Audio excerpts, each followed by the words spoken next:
Bismillahirrahmanirrahim. Assalamualaikum warahmatullahi wabarakatuh. Alhamdulillahilladzi hadana lihadza wa ma kunna linahtadiya laula an hadana Allah. Asyhadu an la ilaha illallah wahdahu la syarikalah wa asyhadu anna Muhammadan abduhu wa rasuluh. Allahumma salli ala Sayyidina wa Habibina wa Syafi'ina wa Zukhrina wa Maulana Muhammad wa ala alihi wa ashabi wa man da'a bida'wati mustana bisunnatihi wa man jahada bijihadi ila yaumiddin. Qala rabbi syrah li sadri wa yassir li amri wa hlul 'uqdatam min lisani yafqahu qawli. Subhanaka la ilma lana illa ma 'allamtana innaka antal alimul hakim. ولا حول ولا قوة إلا بالله العلي العظيم أما بعد قال الله تعالى في كتاب العزيز بعد أعوذ بالله من الشيطان الرجيم كلا أخذنا بذنبه فمنهم من أرسلنا عليه حاصبا ومنهم من أخذته الصيحة ومنهم من خسفنا بالأرض ومنهم من أغرقنا وما كان الله ليظلمهم ولكن كانوا أنفسهم يظلمون. صدق الله العظيم. Hormati saudara muslim majlis, hormati kasih pengusi dan sultan kuasa surau, tuan-tuan imam, tuan-tuan Bilal, khususnya kepada sidang jemaah muslimin muslimat yang dirahmati Allah Subhanahu wa taala. Alhamdulillah, terlebih dulu marilah sama-sama kita merafakkan kesyukuran kehadirat Allah Subhanahu wa taala. Pada malam berbahagia ini Allah Taala masih lagi menyangka umur kita, masih lagi beri kekuatan pada kita semua untuk sama-sama berada di rumah Allah, solat maghrib berjemaah. Dan kita teruskan dengan pengajian ilmu. Mudah-mudahan dengan kehadiran kita ini akan dapat menambahkan keimanan dan ketakwaan kita kepada Allah Subhanahu wa taala. Terlebih dahulu saya ucapkan jazakumullah khairul jazak kepada pihak surau yang sudi untuk menjemput saya pada malam ini untuk sama-sama kita berkongsi pengalaman bagaimana kejadian yang cukup dahsyat dan sadis kepada saudara kita di Palu, Donggala, Sulawesi, Indonesia. Dan saya terkejut juga. Mari surau ni dulu setahu saya surau ni papannya kan kayu. Ini dah berubah, dah jadi batu lah. Mana lama benar tak nempuh sini ni. Tengok kawan-kawan pun ramai jumpa ni, kawan lama. Saya ingat lagi arwah bini arwah juga Hashim meninggal. Saya pergi belakang taman tu, meninggal dulu rasanya. Tu terkejut tengok tu. Saya tengok bagi location tadi tu. Saya ingat di area Sungai Siput. Oh pun lepas Sungai Siput. Rupanya di sini. Terkejut saya ni.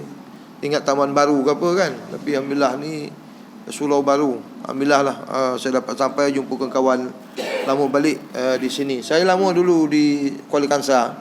Saya kerja di Mahkamah Syariah Kuala Kangsar dulu. Siapa berurus di mahkamah dulu kenal lah saya. Bukan urus nak cerai aja, yang poligami pun lorong saya juga lah dulu.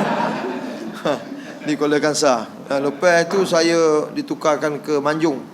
Pemanjung saya 2004 saya meletakkan jawatan.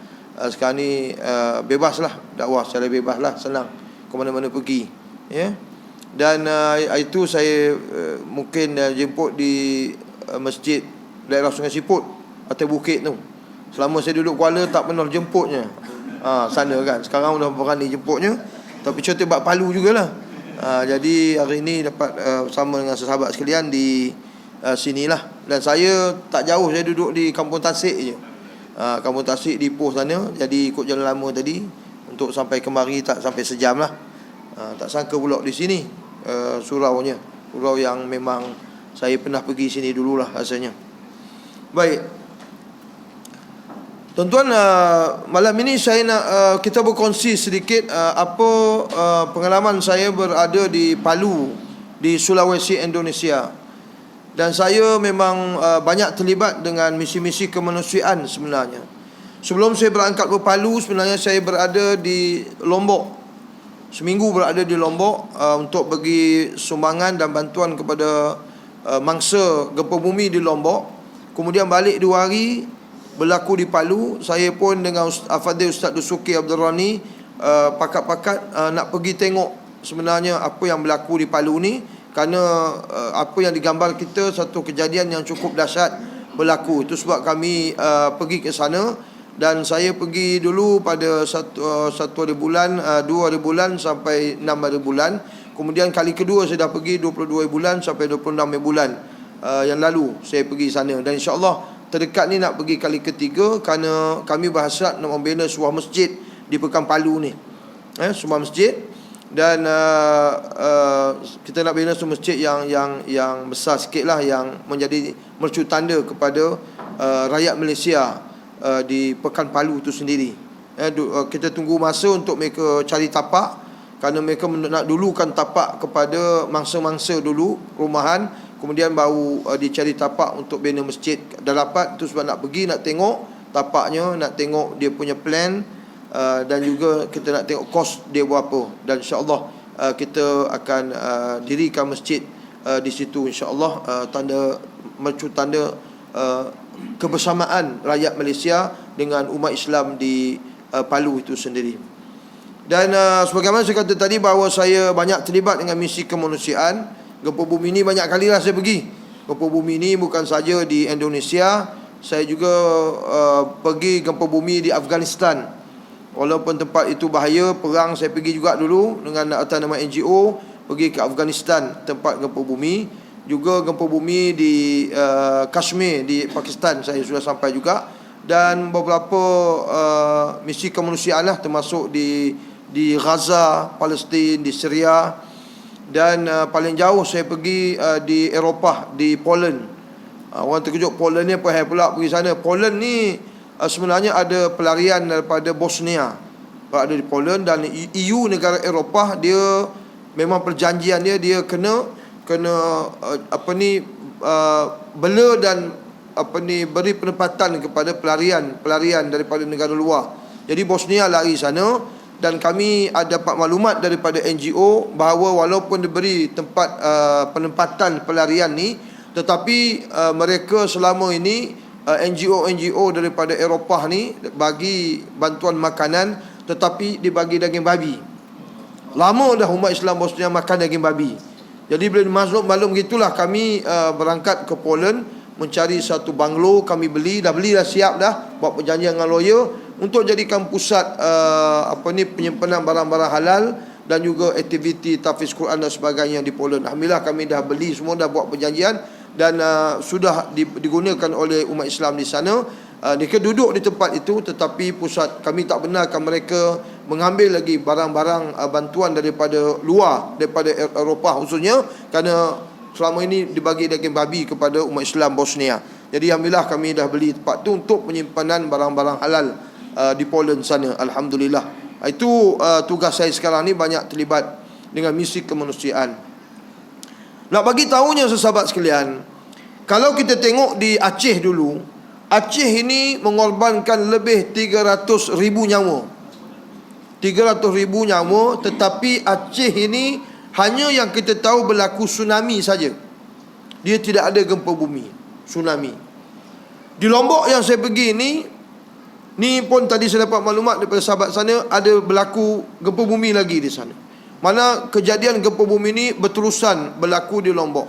Saya pergi di Lombok baru ni. Di Lombok ni mengorbankan nyawa juga, tetapi di Lombok ini hanya berlaku gempa bumi saja, dia tak ada tsunami. Tetapi di Palu ini, yang luar biasanya, di Palu ni Allah bagi package. Di Palu ni berlaku tsunami, di Palu berlakunya gempa bumi, di Palu meletusnya gunung berapi, dan di Palu ni berlakunya satu kejadian yang cukup luar biasa, bagaimana Allah menelankan manusia ni ke dalam bumi. Itu di Palu. Maknanya Allah bagi package. Itu yang kami nak pergi sangat, mula-mula pergi itu kerana nak menyaksikan sendiri apa sebenarnya berlaku dan kenapa punca begitu dahsyat kejadian ini dijadikan oleh Allah Ta'ala kepada Palu ini. Itu yang kami nak pergi sangat. Alhamdulillah kami pergi tu dapat menyaksikan sendiri. Dan bila saya pergi kali kedua ni, dah tak rasa macam mula-mula, sebab aktiviti dah berjalan dan tempat kejadian tu pun dah diratakan, tak dapat. Tapi mula-mula kami sampai tu, kami dapatkan merasa sendiri masih baru kejadian itu berlaku lagi. Kami tengok sendiri kejadian yang begitu dahsyat, luar biasa ya Allah jadikan di Palu ini. Itu, dan pengalaman saya yang paling dahsyat di Palu lah. Di Palu paling dahsyat lagi. Saya tengok kejadian yang luar biasa ya Allah datangkan di Palu ni. Sebelum saya masuk di Palu ni, saya nak masuk ke Lombok dulu. Lombok ini sebenarnya teruk juga berlaku gempa bumi 7.9 skala Richter. 7.9 kuat. Ya. Dan baru kami merancanglah nak bina rumah, nak bina masjid. Sebab di Palu ni, digelarkan Palu ni Pulau 1000 masjid. Pulau 1000 masjid. Dia memang banyak masjid. Kalau tengok bukan 1000, lebih lagi. Sebab dia setiap kampung dia nak ada masjid. Aib kalau kampung tak ada masjid, walaupun sebelahnya belah. Kampung ni masjid, kampung ni masjid, kampung masjid. Tu digelarkan 1000 masjid. Sebenarnya bila berlaku gempa bumi ni, 1000 masjid ni, 1000 masjid tu tak boleh pakai. 1000 masjid tak boleh pakai. Walaupun tengok ada masjid yang roboh, ada masjid yang kubahnya terbalik, ada masjid yang tersegam indah, tapi sebenarnya tak ada siapa berani semayang sebab berlaku retakan-retakan dalam masjid tu. Takut tengah semayang runtuh bangunan tu. Tak ada siapa, semayang di luar. Saya banyak pergi tempat buat kemah di luar, semayang di luar. Dan banyak masjid yang saya pergi, semua kata dah mesyuarat mereka nak merobohkan masjid tu semula, nak membina satu masjid yang baru. Di sana, bayangkanlah, sana bukan macam kita. Masjid surau ni ada bantuan Baitumal, ada bantuan kajian negeri, kajian pusat. Demo tak ada. Demo walaupun susah, tapi infak untuk mendiri rumah Allah ni, demo sanggup berhabis lah. Cantik masjid dia. Dan mereka kerja kampung, kerja susah, sanggup derma duit mereka sehingga dapat ditegakkan sebuah rumah Allah di kampung mereka. Itu semangat yang ada kepada mereka. Jadi 1000 masjid tu, 1000 masjid tak boleh pakai kerana gempa bumi yang begitu dahsyat, yang paling kuat 7.9 skala Richter itu. Saya nak bagi tahunya bahawa di Lombok ni kami pergi satu kawasan tanah tinggi, pergunungan. Kalau tu balik kan tengok internet, Rinjani, Gunung Rinjani. Kaki-kaki mendaki gunung mesti tahu. Itu sebab satu tempat memang kaki mendaki gunung, pergi situ. Dan di situlah dikatakan seorang rakyat Malaysia terbunuh akibat gempa bumi ni. Seorang perempuan, dia kaki mendaki gunung. Sebenarnya dia dah kaki gunung lah, dia dah turun dah. Tetapi malangnya masa duduk di chalet tu, duduk chalet, orang berada di luar, masa gempa tu dia berada dalam dan dia meninggal dunia. Seorang perempuan di runtuh chalet itu menghempap dia meninggal dunia.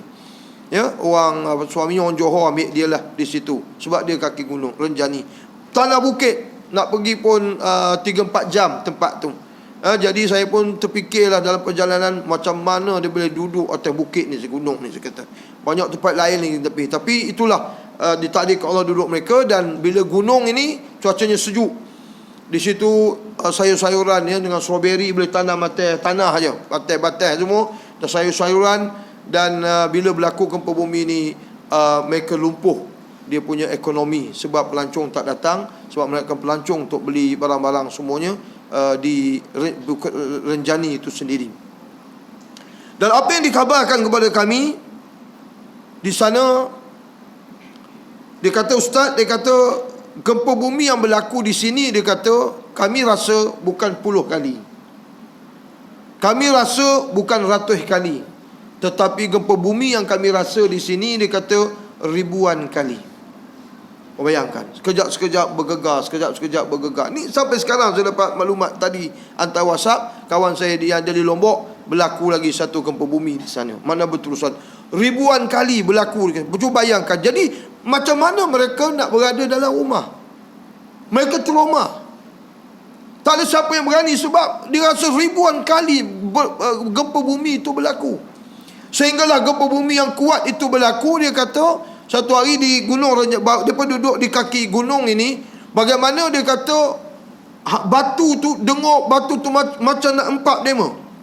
berbunyi duk macam turun batu tu dengan debu-debunya memenuhi habis gelap kampung ni tu, kerana seolah-olah batu tu tempat demo. Mereka cukup takut. Jadi macam-macam reaksi lah. Rakyat tu ada yang menjerit, ada yang bertakbir, ada yang macam-macam keluar berselawat, macam-macam lah. Punya takutnya masing-masing nak menyelamatkan diri. Saya rasa bila itulah gambarannya, itulah gambaran kiamat nak berlaku esok. Itu baru sekelumit daripada kiamat. Kalau kiamat berlaku besok, dalam Quran cerita bahawa orang bila berlaku kiamat ni, ibu-ibu yang sedang menyusukan anak terpaksa buang anak dia.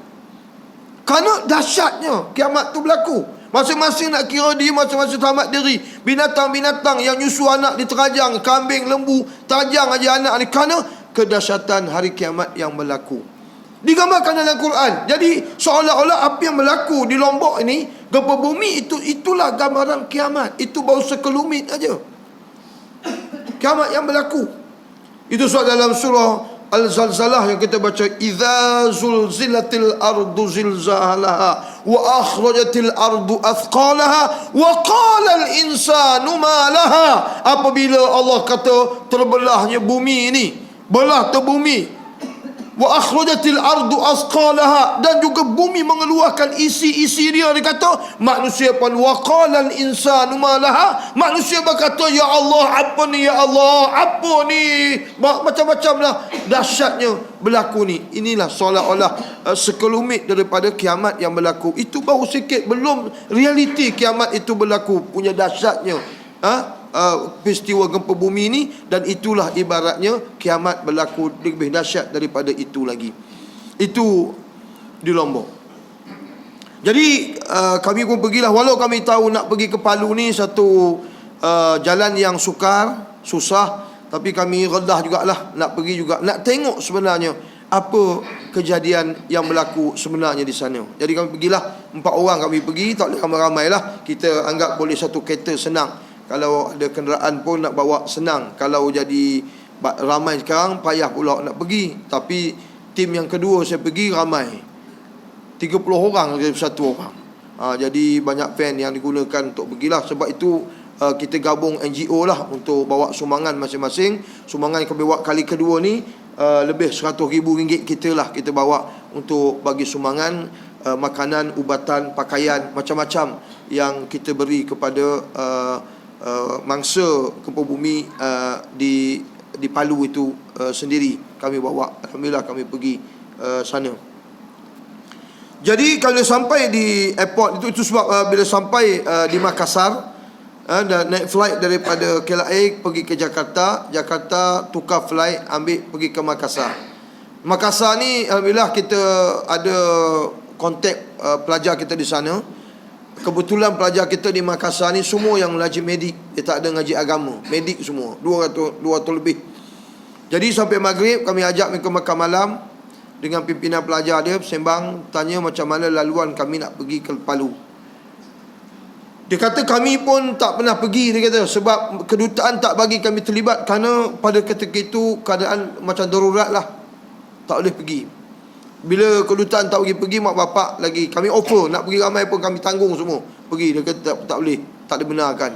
Tapi mereka terlibat dengan NGO, maknanya di tempat mereka tu, di kampus mereka, penginapan, dikumpul barang-barang lah untuk dihantar ke Palu. Dan pensyarah-pensyarah mereka, doktor, dah pergilah ke Palu untuk merawat mangsa-mangsa tsunami gempa bumi di Palu ni.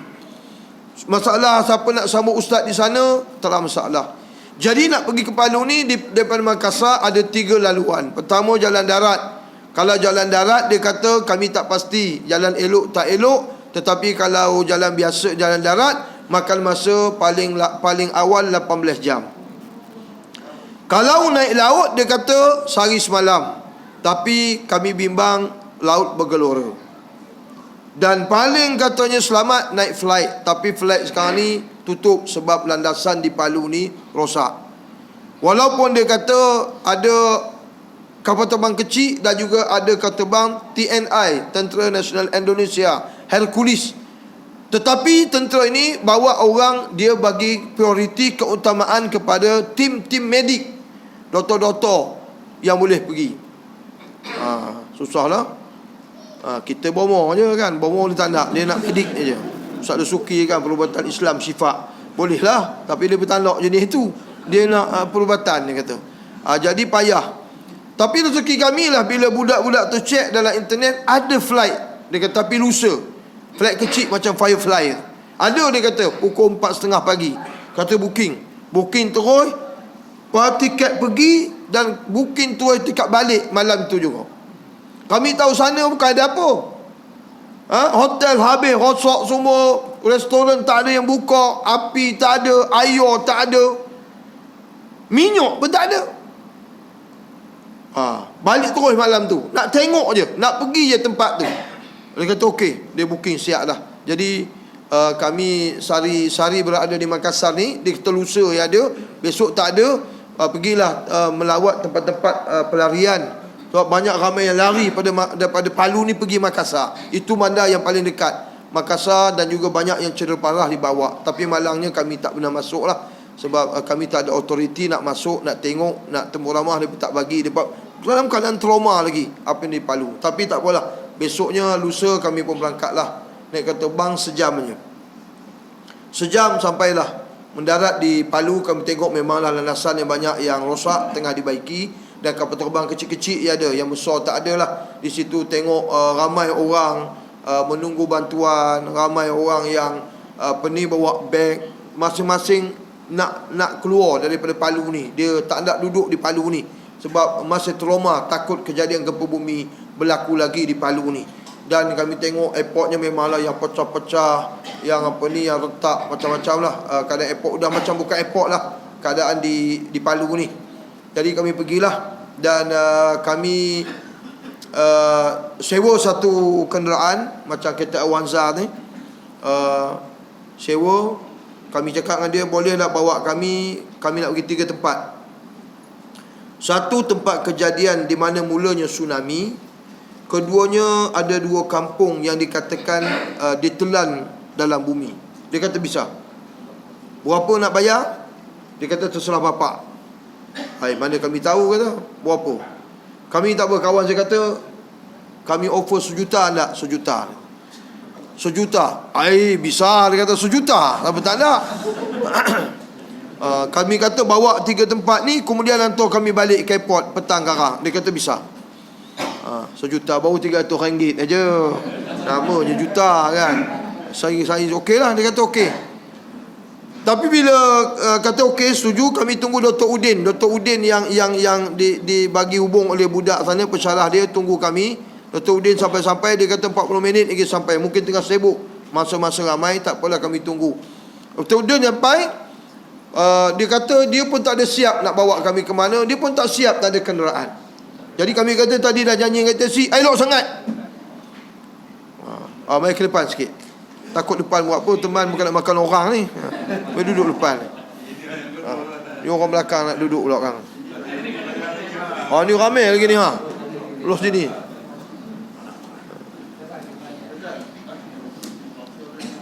Jadi Dr. Udin kata dia tak ada siap apa lagi dah. Dan kami kata kami ada jumpa orang teksi tadi, sanggup bawa kami. Elok benar lah kata, elok.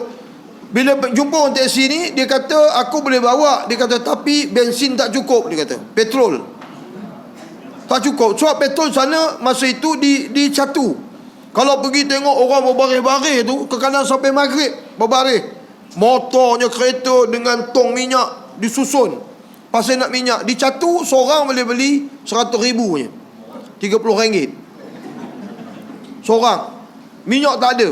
Jadi dia tahu dia kata tak payah, aku bagi 2 botol minyak ni, penuhkan kereta, bawa lah demo katanya. Selamat lah kami pun pergi. Tak apa, tu dia bawa dia. Kemudian lepas habis nanti bawa jumpa saya tempat saya bertugas sekian, bawa kami naik kereta pergi. Jadi pergilah. Setelah naik kereta ni, sembang dengan driver kereta ni lah. Driver kereta ni kata masa berlaku gempa bumi memang dia tengah bawa kereta. Jadi dia kata bagaimana bila berlaku gempa bumi ni dia berhenti. Dia kata dia berhenti. Dan yang pelik bagi dia, bagaimana bila gempa bumi itu berlaku, gempa bumi itu telah boleh menghumbankan orang naik motor. Mana naik motor terhumban, ada yang mati jauh terhumban. Tu yang saya tengah mikir kan, macam mana gamuk gempir tu boleh ngumban kau orang naik motor? Berlaku begitu ke dihumban katil ke macam mana? Saya tak terfikir. Macam mana tengah naik motor boleh tercampur? Gempa bumi tu bila berlaku. Tu je mikir tu, macam mana bentuk gayanya bukan bumi tu. Rupa itu ke boleh menghumbankan orang naik motor dan ramai yang mati, dia kata. Saya tengok sini sebab saya dalam kereta, alhamdulillah kereta saya tak ada apa-apa, dia kata. Tak ada apa-apa. Rupa itu. Okey. Dibawa kami mula-mula satu tempat namanya Balarua, Kampung Balarua. Barumnas Balarua. Nak ingat pun payah. Balarua ni satu kampung, pergi-pergi situ memang barulah, maknanya satu macam bukit kampung. Dan bila naik atas tu memang berombak-ombak dia punya apa ni bukit tu, macam bukit lah. Tengok zinc-nya, kayu-kayu dengan kubah masjid, macam-macam lah. Sampai situ macam-macam reaksi orang lah. Ada yang teroyak, ada yang marah askar. Kenapa lambat sampai katanya? Udah dekat seminggu baru sampai. Kami masih harapkan anak bini kami tu ada di bawah tu. Kami tahu mereka ada bawah tu. Tenggelam, dia kata. Kenapa sekarang baru sampai? Jadi marah lah. Sebab memang lambat lah, bantuan kerajaan tu lambat sampai lah kepada Kampung Balarua. Tu yang dia pun mengamuk tu, marah.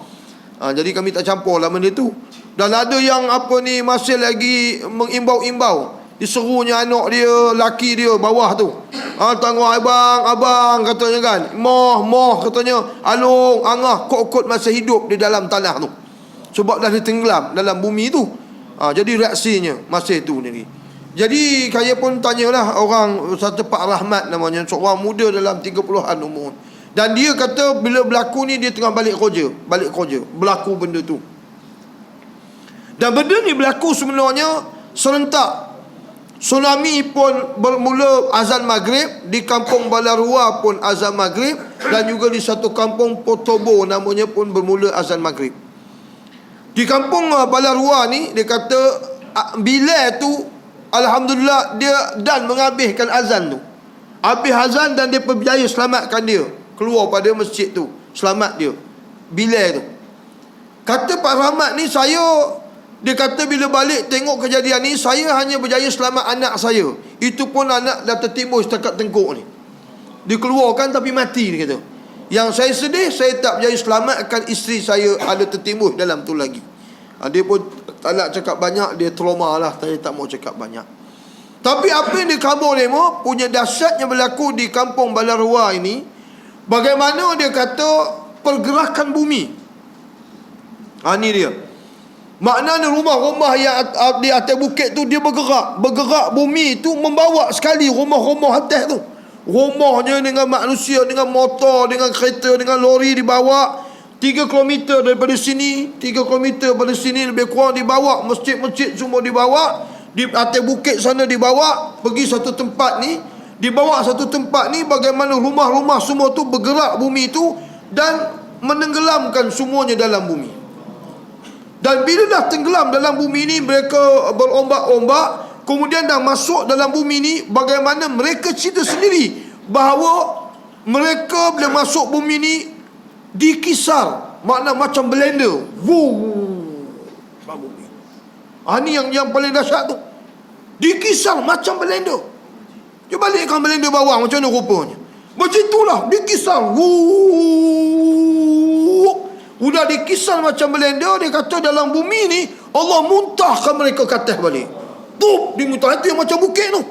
Bila muntah atas bumi ni, dimuntah balik ke atas tu, dia kata api pun datang.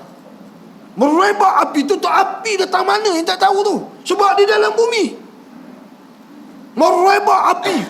Itu dia tak boleh selamat tu. Ada orang nak selamat juga, dia tahan kan, tak bagi. Sebab api merebak. Jadi tak boleh. Itu sebab bila mula-mula tu memang terdengarlah suara di bawah tu kan, minta tolong bawah tu. Daripada deras suaranya, tolong, lama-lama tolong. Senyap, mungkin dah matilah.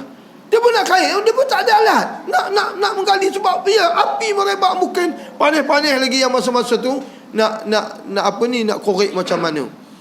Ini di kampung Balarua yang paling dahsyat berlaku. Bagaimana boleh ditelan, di blender dan dimuntahkan semula katil ni, dan api pun merebak datang pada ketika itu. Habis masjid-masjid semua pun habis. Tapi kampung itulah, kampung sebelah tak ada apa. Kampung di Balarua saja berlaku satu kejadian yang cukup luar biasa. Kami pergi tanya semua orang, tak apalah. Kami pun bawa pergi ke tempat mula-mula berlakunya tsunami di Pulau Talise namanya. Pulau Talise, sampai itu memanglah aktiviti mencari mayat. Ada yang kata mayat tu dibakar je, bau busuk tak kira lah tuan-tuan. Mungkin bau bangkai lembu, kambing, anjing pun boleh bau lagi. Tapi kalau bau mayat manusia, tuan-tuan nak cerita pun tak tahu, punya busuknya. Situ aktivitinya, ya, tengah sibuk. Dan air laut yang saya pergi di Pulau Talise ni, air lautnya setenang-tenangnya, seolah-olah tak terfikir kita boleh berlaku tsunami. Tenang. Air laut yang kita di situ tempat pelancongan yang hijau, cantik, air tu kekuningan, berkelodak, busuk bau dia. Masa saya pergi itulah, seolah-olah tak ada apa, tenang air tu. Bila tempat tu. Dan dia pun cerita bahawa ustaz, tsunami ni berlaku bukan di Palu saja. Dia kata Palu ni tempat terakhir tsunami itu datang. Sebenarnya Palu ni bermula di Donggala. Palu Donggala ni dalam 200 km. Saya pergi Donggala ni naik dekat 2 jam naik kereta pergi. Makna tsunami daripada Donggala ni, dia bergerak daripada Donggala, bergerak 200 km sampai di Bandar Palu. Tsunami ni. Dan itu sebab dia habislah daripada 200 km ni, habis semualah. Dia rentak habislah. Hotel-hotel, chalet, rumah-rumah, masjid yang ada di tepi pantai itu habis. Disentak oleh tsunami ni. Tu yang kadang-kadang pelik, kenapa rumah ni kena, rumah ni tak kena, kenapa masjid ni kena, masjid ni tak kena. Yang selalu orang tanya lah kenapa. Bagi demo senang aja. Pasal apa rumah ni kena, rumah ni tak kena. Rumah ni kena sebab dia tak semayang, kata demo. Rumah ni tak kena sebab dia kaki masjid, kata demo. Itu je senang. Yang ni memang kaki maksiat, yang ni tak buat maksiat, dia kata. Senang je. Dia mau bagi tahu kenapa kena, yang ini tak kena. Senang je. Mereka bagi jawapan pada kita ni. Ya. Jadi siapa tak nak kena, kaki masjid lah, kata jangan maksiat lah. Nanti tak kena apa-apa pula ni. Ini pengajaran bagi kita lah. Itu bagi mereka. Memang betul lah, tengok kita pelik. Patutnya kalau tsunami datang ni tak kira lah kan, dah ghanap habis kan. Dia tak, dia pilih-pilih pula. Tu dia pilih-pilih. Kampung ni kenapa kampung ni kena, kampung ni tak kena. Tu dia pilih-pilih.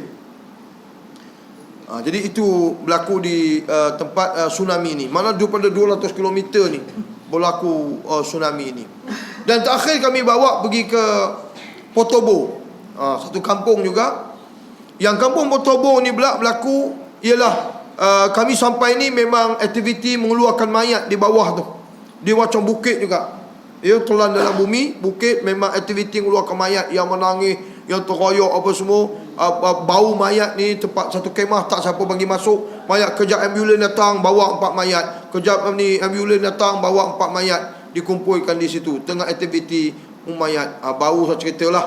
Dan juga tu sebab macam-macam reaksi mayat yang dijumpa. Ada mayat yang berpeluk, ada mayat berpeluk 3 orang ni beradik. Dan satu yang saya sedih tu, katanya ada jumpa satu mayat perempuan. Perempuan tu pakai purdah, dia tengah menyusukan anak dia.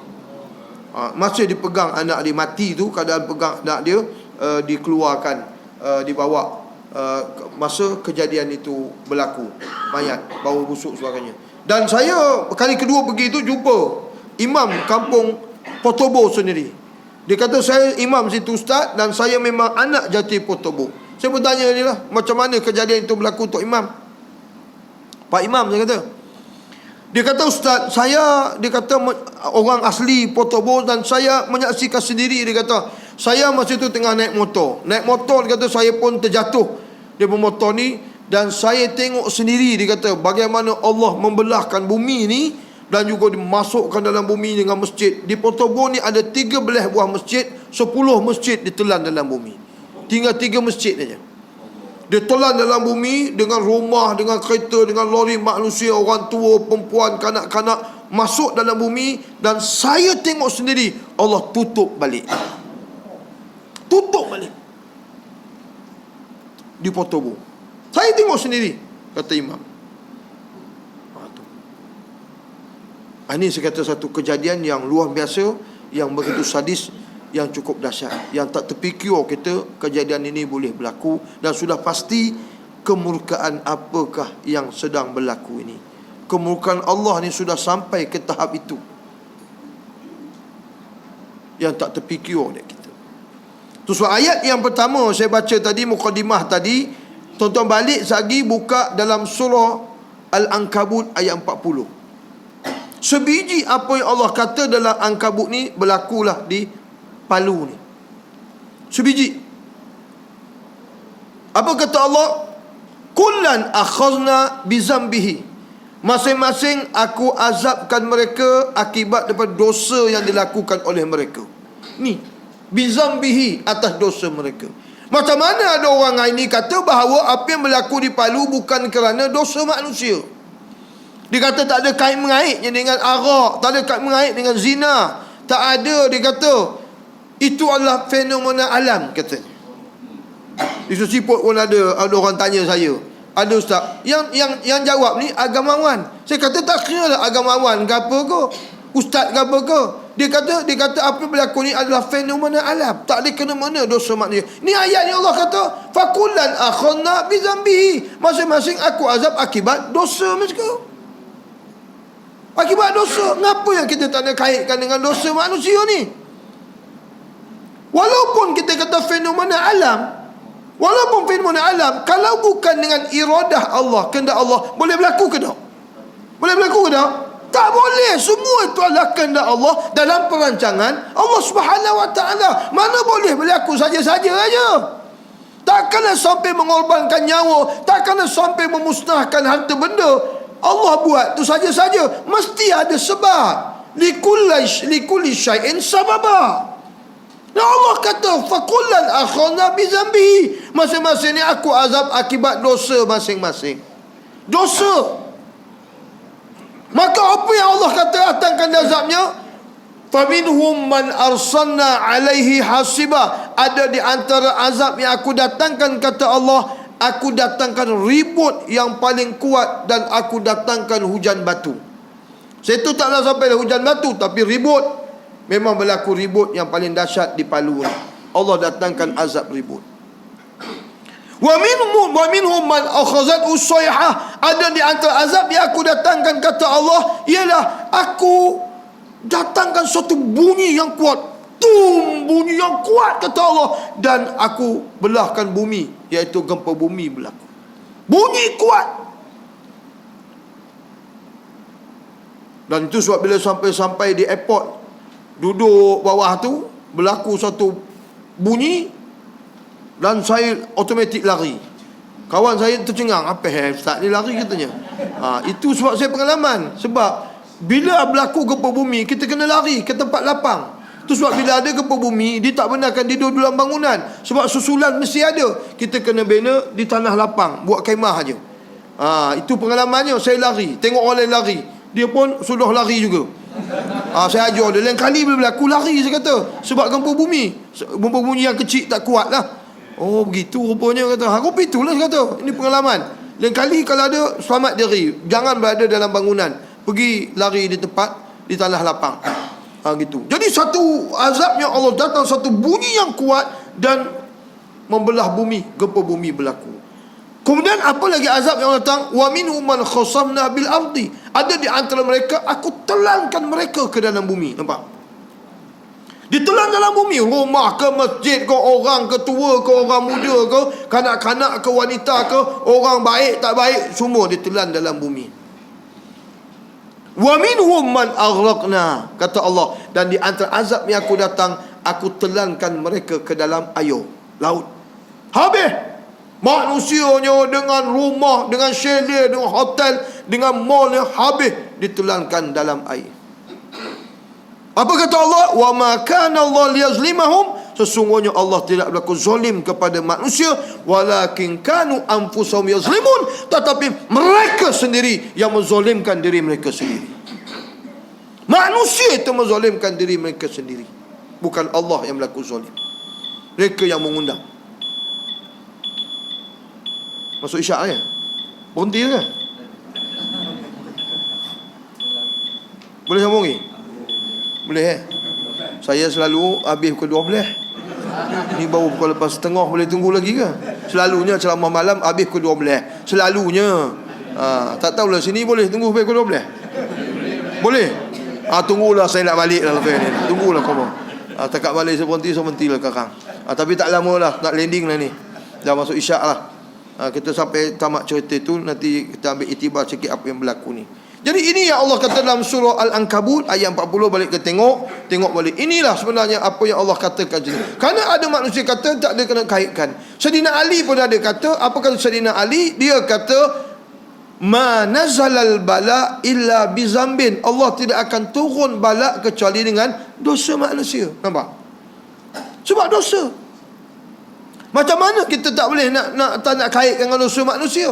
Orang kata fenomena alam lah, sebab apa ni, bencana alam lah, sebab geografi lah. Dah, sebab dosa. Ma nazalal bala illa bizambin. Allah tidak akan turun bala kecuali dengan dosa manusia. Wa ma rufi'a illa bitaubatin. Allah tidak angkat semua ini kecuali dengan taubat manusia. Nampak? Taubat baru Allah angkat. Kalau tak ada taubat, kamu tunggulah azab daripada Allah Subhanahu Wa Taala. Jadi lepas kami pergi ni semua ni, alhamdulillah kami berhatilah. Dah pergi tempat ni semua. Dan kami pergi cari masjid nak sembahyang Zuhur, dan kami buat roti-roti, buah-buah untuk lapik perut. Sebab sana memang tak ada. Ada jual-jual bungkus-bungkus nasi, tak berani lah nak makan kan, sebab dia air tak ada apa semua. Jadi pergi ke masjid pun cari masjid yang elok lah. Driver tu bawa masjid yang elok, sebab masjid pada yang memang tak elok air, tak ada apa semualah. Memang tempat apa ni, kemah-kemah, tempat mangsa. Jadi tempat elok, memang ada kemah, tempat mangsa. Dan di masjid tu ada air, jamban boleh pakai. Air pun, walaupun ada air, tuan-tuan, airnya panas dan bau belerang. Tu air yang ada, ambil juga lah. Walaupun kata-kata yang lebih pakai tu tak apalah, air tu boleh masuk jamban sebagainya, mayak. Bersemayang kami jamak Zuhur dengan Asar. Kami duduk berehat lah, sembang nak tunggu flight balik kan petang, malam. Sedang kami sembang ni, datang AJK masjid, dia jumpa kami lah. Jumpa kami, dia tanya dari mana. Dari Malaysia. Cakap, terima kasih Pak, dia kata, sebab datang jauh bantu kami. Kata tak ada masalah ya. Ini masa koma, masa kami besok kami tak tahu, kata kan. Jadi dia cerita bahawa mereka di masjid ni ada dapur umum, dapur rakyat. Mana kami masak, dia kata. Jadi bagilah pada masa-masa sukarelawan, sukarelawati yang datang masjid ni, kami bagi makan, dia kata. Itu lebih baik Pak, kata. Kalau kita bagi bungkusan makanan pada mangsa, dia kata bagi Maggi satu mangkuk, mereka anak 5-6 orang berebut. Lebih bagi makan. Maknanya pagi bagi makan, tengah hari bagi makan, malam bagi makan, dia kata. Maknanya bab makan dia pun tak fikir lah. Sebab dia pun tak fikir apa dah. Dia buat selat pinggang je tinggal. Hancur habis rumah dia pun. Kan? Jadi bila makan ni, dia tak ada sibuk nak cari makan, kita bagi makan. Oh betul juga.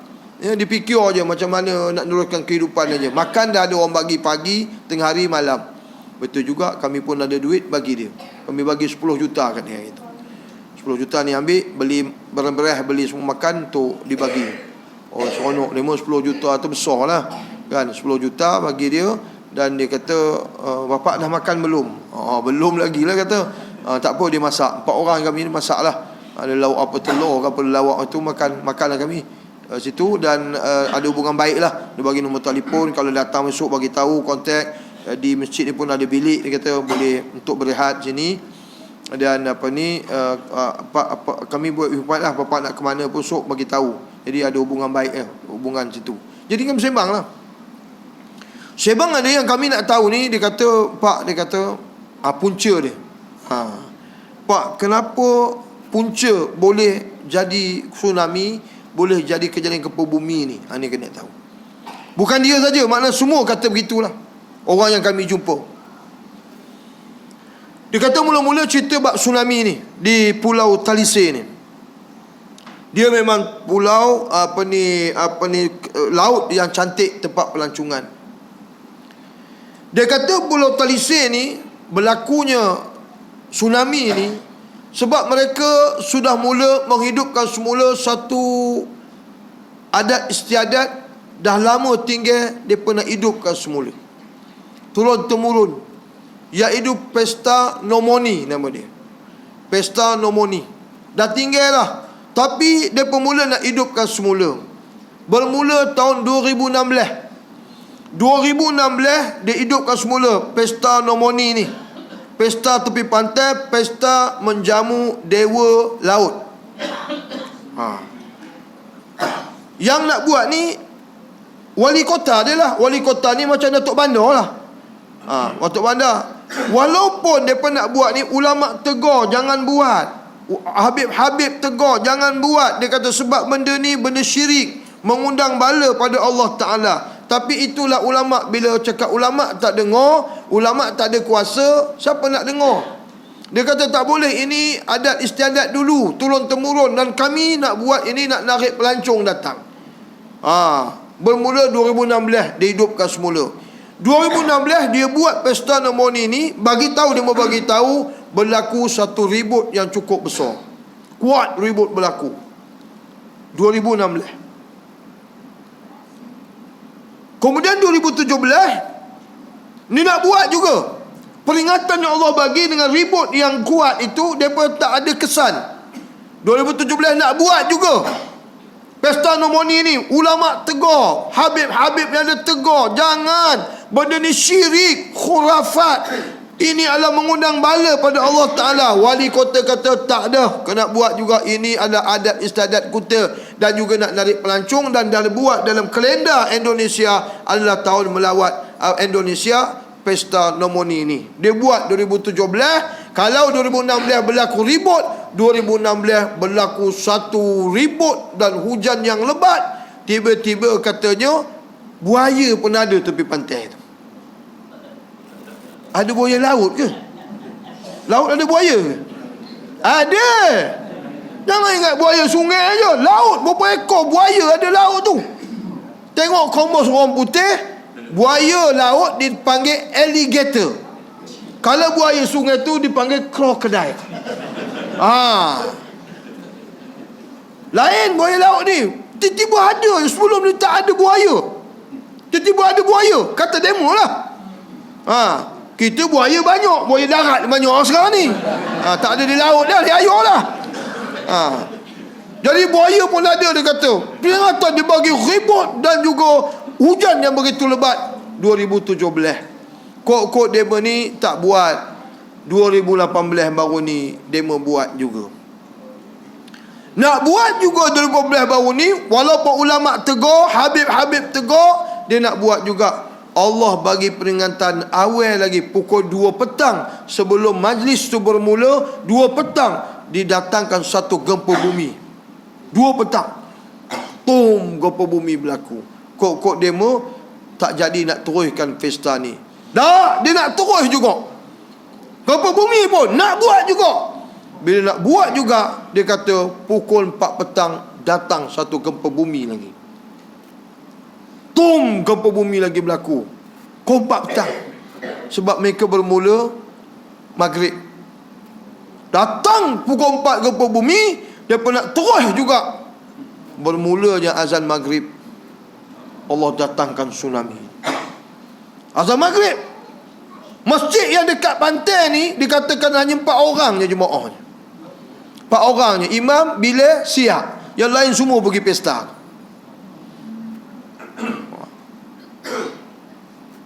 Azan maghrib aja, tiba-tiba mari tsunami. Datang ke tsunami yang begitu deras, laju. Berapa 80 km sejam, tak tahulah, dia kata laju sangat datang dan habis meranapkan sele-sele yang ada ni. Meranap sele satu pun tak ada di tepi pantai tu. Habis ranap. Manusia-manusia yang datang tu habis. Dan sampai ke sebelah jalan, mall-mall beruntur, ada yang kereta atas pokok. Ranap, sadar ranapnya. Bila azan maghrib berlaku. Tu sebab bila mayat yang ada tepi pantai ni, mayat yang bogel. Sebab apa? Berlaku perzinaan, tengah berzina. Apa ni datang. Di situ ada malam-malam ada lady night. Lady night. Lady perempuan naik malam, perempuan malam. Pelacur lah malam-malam. Habis tu sebab ada yang dikatakan bahawa mayat tu dibawa ke tengah laut, 2-3 hari lepas tu baru ditolak, bergelimpangan mayat di tepi pantai. Rana. Pesta nomoni. Apa pesta nomoni? Inilah menjamu dewa laut. Dicampurnya kambing, dicampurnya ayam, dicampurnya kepala kebo, campur buah-buah bunga, dicampur ke laut, menjamu dewa laut. Masalahnya bukan kambing disembelih, bukan ayam disembelih, bukan lembu disembelih. Masalahnya dibuat bulatan, dah apa nyanyi-nyanyi ni mo, lembu tengah-tengah, kambing tengah-tengah, ayam dirodok dengan begitu kejam. Wah, dia rodok. Tu saat saya pergi ni berkelimpangan. Patutlah jumpa bangkai-bangkai ayam tepi pantai. Dicampak. Dia bunuh begitu kejam. Dia rodok begitu aja. Ini pesta nomoni. Dia baca serapah apa benda tak, kemudian pesta. Joget-joget apa semua pesta tu. Ranap habis. Dia datangkan tsunami. Pesta nomoni. Dan saya datang kali kedua jumpa ahli parlimen Makassar, Pak Iqbal. Kebetulan dia kawan belajar di Universiti Islam Antarabangsa Islamabad, Pakistan. Tak sangka pula dia jadi ahli parlimen. Dulu belajar kamu paling malas, kata kau jadi parlimen pula kata sekarang ni. Dia kata bila berlaku di Palu ni, pesta nomoni ni, dia kata kami bawa usul dalam parlimen, segala program-program ritual kerohanian macam ini dibatalkan seluruh Indonesia. Setuju dia kata semua batalkan program-program ini. Baru tahu. Dia tengok dalam YouTube, ada satu di Indonesia, satu pergunungan tu, pesta seks pula. Orang yang tak ada anak ke apa ke pergi sana, udah boleh apa ni, perempuan kita ni melakukan zinaan apa di atas tu lah. Ini pesta-pesta jugalah. Ada hari-hari berapa ni dibuatnya. Pesta ni semua dibatalkan. Katanya lah dalam parlimen setuju untuk dibatalkan semua program-program ritual kerohanian ni untuk menyembah dewa-dewa ni semua lah, dibatalkan. Katanya lah disetujui dalam parlimen, katanya bila dah berlaku apa yang berlaku di Palu ni. Dahsyat pesta nomoni. Jadi ini dia orang tanya pula, ustaz, orang Islam ke yang buat ni? Lah, memang orang Islam lah. Kalau Hindu buat, takkan kata Hindu ni buat syirik ke, kata-katakan Hindu ni buat khurafat, katakan Hindu kata khurafat pula. Masalah orang Islam lah. Di Palu ni 90% lebih orang Islam. Dihidupkan balik benda turun-temurun ni. Ni lah Allah bagi peringatan, kita tak mau dengar. Ni dia. Sekali Allah marah. Dan kalau kita tengok dalam satu hadis qudsi kata air laut ni sebenarnya satu hari dia mohon 3 kali satu hari, minta ke Allah dia nak ranapkan manusia ni. 3 kali satu hari. Ya Allah, benarkan kami nak ranapkan dia ni? Jangan, kata Allah. 3 kali satu hari. Dia minta pula ke Allah 3 kali. Allah kata jangan. Sebab kebetulan pula orang tepi pantai ni lah mereka banyak buat maksiat. Betul tak betul? Bila buat maksiat ni, Allah dia minta air laut ni, minta nak bunuh manusia, dia nak ranap manusia, Allah tak bagi. Tapi di Palu ni Allah benarkan dia. Allah kata pergilah, tapi jangan bantai semua, kata Allah. Sebab ada hamba aku yang beriman, bertakwa. Itu sebab tak bantai semua tu, dipilih-pilih saja. Sehari 3 kali. Siapa yang dekat-dekat dengan air laut, hati-hatilah. Memang laut tu satu hari 3 kali katanya minta pada Allah, dia nak ranapkan manusia-manusia yang ada di tepi laut ni, tepi pantai. Tengok mana di tepi pantai orang tak buat maksiat. Khabar saya, pergi Teluk Batik, pergi Pulau Pangkung, pergilah mana, Pulau Jerjak ada ke? Pulau Tioman, pergi tengok, semua orang buat maksiat. Tu sebab air laut minta pada Allah 3 kali satu hari dia minta, Allah tak bagi. Di Palu dia bagi, tapi Allah kata jangan bantai semua. Ambil yang sikit-sikit je kata Allah. Dia tak bagi bantai semua. Itu tak bantai semua. 3 kali. Baik, itu di tsunami di Pulau Talise ni, sebab dia adakan pesta nomoni Maghrib Allah. Tapi ada satu masjid yang kita tengok, Masjid Terapung. Masjid Terapung ni walaupun kita tak boleh pakai, tapi dia tak runtuh, tak roboh. Ini yang luar biasa. Allah pelihara rumah dia. Walaupun ada kisahnya bila tengah azan, imam dia lari dulu, awak anak lari. Lari dulu. Bila lebih baik bila daripada imam kan. Imam dia takut dia lari dulu bila berlaku ni. Bila ni dia dan habis azan. Dan bila ni dia kata dia dipukul oleh ombak, dan pukul ombak tolak balik ke masjid ni, dia kajang bogel habis semua. Dia ambil sejadah tutup balik dia punya aurat dia semua, dan dia selamat. Dan masjid tu masih tersegam indah lagi. Elok bagaimana Allah jadikan pelihara rumah dia. Yang lain semua habis, ranap, seli-seli hotel, ranap seranap-ranap. Tak ada satu pun yang di Palu tu yang tertegak bila berlaku tsunami ni. Dan ada masjid juga yang luar biasa. Dia kata Bilal ni dia lepas azannya maghrib ni, dia pasrah dah nampak satu ombak yang besar nak datang ke masjid dia. Dia terserahlah mengucap semua serah pada Allah. Tetapi satu kejadian luar biasa, dia kata bila ombak nak sampai ke masjid, ombak tu terpecah dua. Pecah dua, dan sikit pun air tak menyentuh masjid. Bila ni cerita, saya tengok sendiri, dia kata sikit pun air tu tak menyentuh masjid. Ni mungkin masjid ni imarah, ya. Ramai orang sembahyang imarah, Allah pelihara masjid ni. Tapi masjid yang ranap tu memang itulah. Jadi habis ranap. Ada Masjid Terapung itu kuasa Allah. Termasuklah macam di Aceh kan, tsunami Masjid Ar-Rahman tu masih berdiri teguh lagi. Bagaimana Allah pelihara. Ini satu benda yang tak dapat untuk kita nafikan, ya. Jadi Allah pelihara rumah dia daripada diranapkan. Baik, apa yang berlaku di Balarua?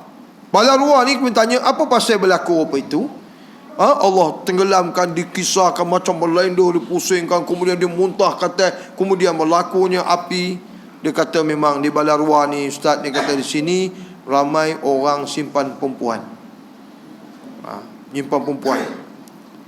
Pelacur lah, bawa rumah, judi, melaga ayam. Dan juga satu aktiviti LGBT berlaku di situ. Tu yang Allah jadikan kejadian yang teruk macam itu. Dan juga di Potobo ni, saya tanya imam kampung Potobo tu ni datang ni, imam pasal apa dijadikan macam itu. Imam kata saya memang orang jati sini. Dia kata Ustaz, kampung Potobo ni orang panggil dia Las Vegas Indonesia. Las Vegas, tahu Las Vegas? Siapa pernah pergi? Tahu tak Las Vegas ni? Makna apa yang ada di Las Vegas ni, semua ada kampung Potobo ni. Saya tengok YouTube ni tuan-tuan, maknanya judi berlaku di Potobo ni udah macam kasino. Malam berjudi, yang letak duit, yang buang bawah dadu apa semua, dengan karaoke-nya, dengan pelacurannya, dengan macam-macam lah. Las Vegas berlaku Potobo tu yang Allah telan dan ditutup balik bumi tu di kampung Potobo. Nanti orang tanya Ustaz, bila Ustaz pergi sana, ada tak orang isap dan sedar? Imam ni cerita, sedar apa Ustaz? Saya baru pergi kat camp. Kampung Potobo ada satu camp, tempat mangsa-mangsa, letak satu camp. Di situ pun dah mula main judi balik, kata. Berjudi balik di situ, dia kata. Makna memang kampung itu memang udah jari darah daging gemuk judi. Main balik judi. Tak ada nak insaf sedar tak apa yang berlaku dak, main pula. Kata imam ni, takkan saya nak tipu pula. Takkan imam nak nipu pula. Ayo pergi dah berjudi balik, dia kata. Allah, apa jenis manusia tak tahu kita ni. Ni dan LGBT dan sebagainya berlaku. Dan juga kita tengok bahawa keluar berita di Indonesia bila berlaku apa yang berlaku di Palu ni. Keluar berita Indonesia bagi tahu, dia kata bahawa aktiviti LGBT di Pekan Palu tu sendiri, di Palu tu sendiri, dia kata cukup begitu aktif. Sehingga mahasiswa kempen jangan buat perkara LGBT ni. Dan dikabarkan bahawa ahli kumpulan LGBT ni, ada laman web dia kata ahli kumpulan LGBT di Palu ni berjumlah 1,400 orang. 1,400. Cik tahu kat LGBT ni apa? L ni lesbian, G ni gay, B ni bisexual, T ni transgender. Tapi tak ada Q pula sekarang ni, LGBTQ pula. Tahu maknanya perempuan main dengan perempuan, jantan dengan main jantan. Orang lelaki ni tak suka perempuan, dia suka jantan. Perempuan dia main dengan perempuan. Ni dia 1,400 orang. 1,400 Allah turunkan bala rupa itu. Bayangkan. Di Malaysia berapa ahli LGBT? Siapa tahu? Tak tahu. I teruk benar. Berapa? JAKIM keluar statistik baru ni dalam bulan lepas tersilap saya. JAKIM keluar statistik baru ni, ahli LGBT dalam negara Malaysia yang dia tahu lah. Yang tahu, tak tahu, tak tahulah. Yang tahu ahli LGBT dalam negara kita ni berjumlah 300,000 lebih. Bukan 30, dulu saya kata 30,000, dah 300,000 lebih. Kalau di Palu 1,400 diazab rupa itu, kalau Allah nak turun azab lah di Malaysia dengan 300,000 lebih ni, rupa mana gamaknya? Allahu Akbar. Tak rupa mana azab tu Allah datang ke? Kalaulah 1,400 pun diturun azab rupa itu, kita di 300,000 lebih. Tak takut ke? Dan juga keluar surat khabar, kerajaan kata di Lembah Kelang saja ada 6 buah kelab gay yang sedang aktif berjalan. 6 kelab gay yang sedang aktif, yang mana kerajaan sedang memantau. Pantau aja ke? Patut dah tahu dah benda ni laknat Allah, patut tutup lah. Betul tak betul? Haramkan. Kamu ada kuasa. Ini dah kami pantau je. Tahu pantau? Pantau tu tengok aje lah. Apa dia berbuat tu tengok aje. Pasal apa nak pantau benda ni? Laknat Allah. Laknat Allah. Kata Allah, aku laknat lelaki menjumpai perempuan, perempuan menjumpai lelaki. Aku laknat. Laknat Allah. Dia tahu tu laknat Allah. Ngapa dibiarkan? Tutup patutnya. Dibiarkan. Siapa pernah masuk kelab gay? Ada pernah masuk? Kawan saya pernah nak masuk. Dia nak tengok apa kelab gay ni. Dia wartawan. Rupanya dia kata, Ustaz, kelab gay ni ada 2 pintu katanya. Saya lepas hanya 1 pintu je, Ustaz. 1 pintu lagi tak lepas. 1 pintu dia minta IC, tanya nama, tanyanya kita duduk mana, tanya kerja apa. Saya khabarlah, saya wartawan. Lepas katanya. Bila masuk pintu kedua, nak masuk dalam, saya tak lepas, Ustaz. Ngapa? Dia suruhnya tanggil semua pakaian katanya. Supaya boleh aja nak masuk ke dalam. Saya tak tergamuk, Ustaz. Masuk aje lah, saya kata. Nak tengok apa bendanya, tak tergamuk, Ustaz. Dia suruh boleh aja masuk dalam katanya. Saya balik, Ustaz. Silap. Siapa yang sanggup rumah? Dah lah nak tengok apa, nak kabur ke kita?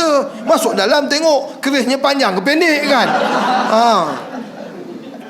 Bogeh semua masuk dalam tu. Saya tak lepas katanya. Saya tak sanggup, Ustaz katanya.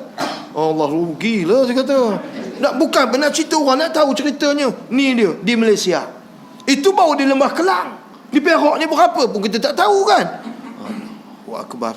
Ini yang kadang-kadang kita tak boleh selesa. Kita rasa takut ni sebab apa yang berlaku di sana ni, apa sebab apa berlaku, semuanya ada tempat kita ni.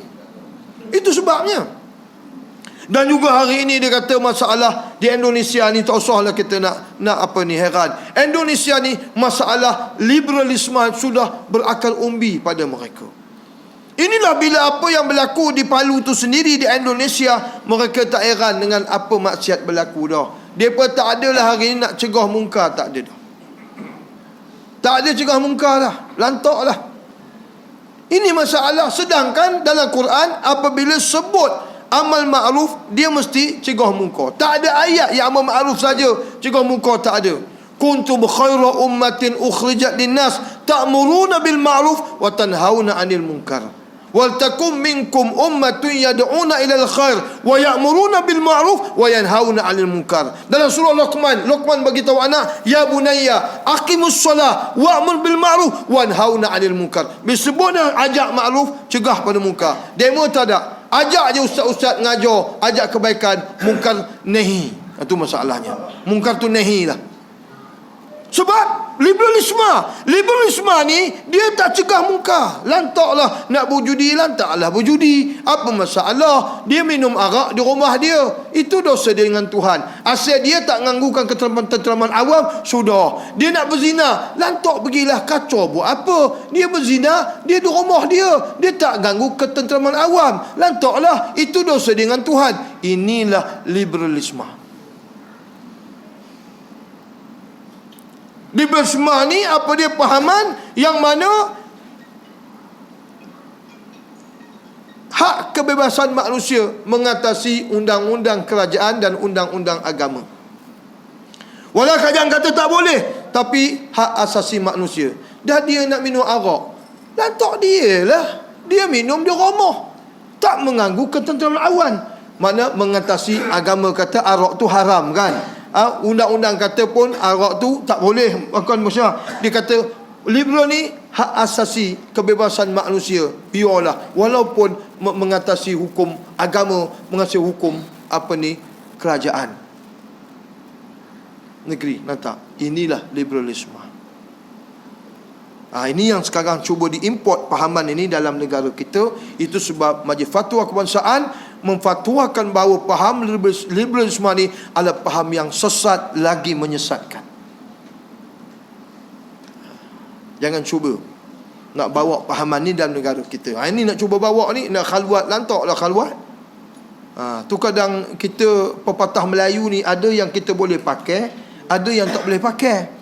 Pepatah Melayu kata, jangan jaga tepi kain orang. Ini tak boleh pakai. Walaupun jiran kita, kadang anak kita pun jangan jaga tepi kain, tak boleh pakai. Ada yang boleh pakai, ada tak boleh pakai. Kadang pepatah Melayu ni, pepatah Melayu kata, pukul anak sindir menantu. Apa pula anak tak bersalah dia pukul anak tu? Naknya dia menantu, menantu haram nak sedar. Sekarang ni pukul terus menantu, apa masalah? Bantai menantu tu terus. Apa pula naknya dia menantu pukul anak? Anak tak teroyak jadi teroyak. Dia tak salah apa pukul anak tu, teroyak anak. Naknya dia menantu, no ni tak nak tahu. Pukul menantu tau. Apa punya bahasa rupa itu? Ada yang boleh pakai, ada tak boleh pakai. Rupa ni mana boleh pakai? Naknya dia menantu, pukul anak.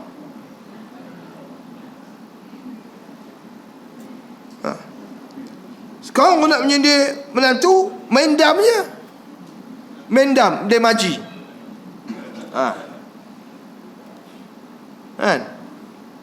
Jadi ayah main dam ni, apa ni bagi, tapi anak menantu pula sindir ayahnya. Baginya makan. Anak menantunya bagi makan aja. Makan lah. Ni ya, makan 2-3 ni, makan lah. Mereka makannya nak, kau je malas, kata ayah, audah kena menantu. Laki orang tua ni kena kat aku, kata nak. Anaknya bagi pula makan. Ayahnya makan pula sampai kaji. Ini betul ke ni sampai haji ni?